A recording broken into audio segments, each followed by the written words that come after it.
जय श्री राधे राधे। जय जय जय श्री गुरुदेव नमो। जय जय नमो नमो। आज के भक्ति के चैनल पर आज का विषय रहेगा मौन की शक्ति। आप उसको गौर से सुने और अपने जीवन में उतारें।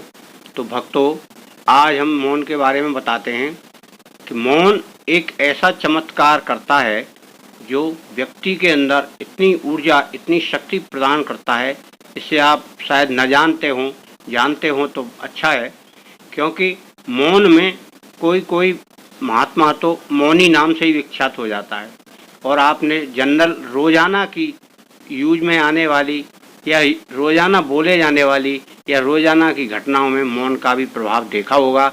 जब हम किसी को डांटते हैं तो मौन हो जाता है, बोलता नहीं है, चुप हो जाता है, हम कितना भी पूछें तो उससे हमारा गुस्सा आता है, फिर अपने आप शांत होता है।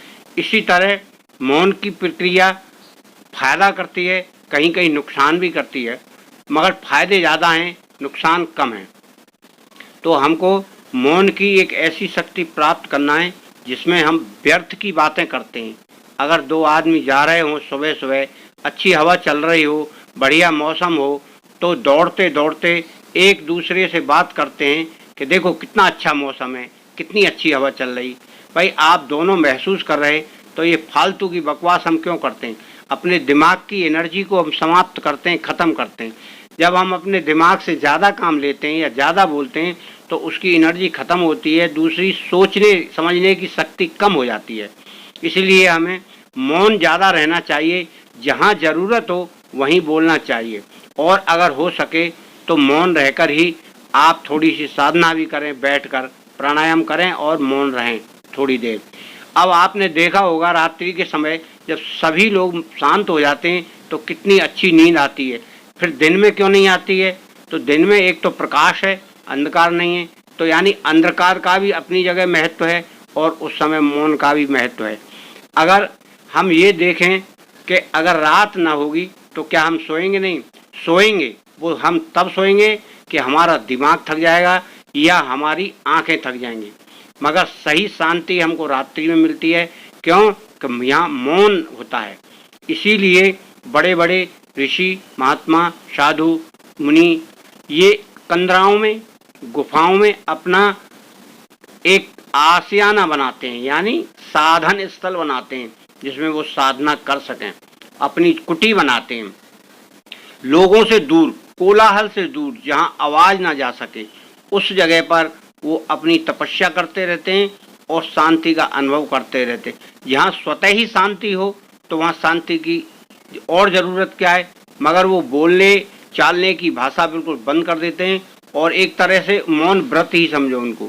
जब उनके पास कोई नहीं आएगा तो वो बोलेंगे किससे? और जो जन सामान्य लोगों के बीच में साधु महात्मा रहते हैं, वो कोई मौन की तपस्या ही करता है, मौन का व्रत करता है, उसे हम मौनी बाबा कह देते हैं। इसी तरह हम आप भी घर में बहुत सारी बकवास करते रहते हैं, उससे हमारी एनर्जी बहुत समाप्त होती है। उस एनर्जी को हमें बचा के रखना चाहिए और उस मौन का फ़ायदा हमें जब ही मिलेगा जब हम उस पर सोचें। कभी कभी आपने देखा होगा कि हम कुछ ज़्यादा ही बोल जाते हैं, यहाँ हमें मौन रहना चाहिए। मौन रहने से दूसरे की कही हुई बात भी हम ज़्यादा सुन पाते हैं। क्यों? कि जब हम उसके बराबर बोलते रहेंगे तो उसकी बात हमारी समझ में नहीं आएगी। तो लिहाजा हमको मौन यानी चुप रहकर, मौन का मतलब है चुप रहकर हमें दूसरे की बात सुनना चाहिए। ऐसा नहीं कि वो बोलता रहे और हम भी बोलते रहें, तभी हम कुछ ग्रहण कर पाएंगे। ऐसी घटनाएं आती हैं कि उधर से वो बोल रहा है, उधर से वो बोल रहा है। आपने टीवी पर भी बहुत सारे देखे होंगे व्यंग, वो दोनों बात करते हैं तो दोनों की बात कोई समझ नहीं पाता और ना किसी के दिमाग में बैठती है, ना कोई पल्ले पड़ती है। इस प्रकार आपको मौन के लिए जो उपाय हो सके वो भरसक उपाय करना चाहिए, जिससे आपको उसकी शक्ति का एहसास होगा और आप उसका फ़ायदा उठा पाएंगे।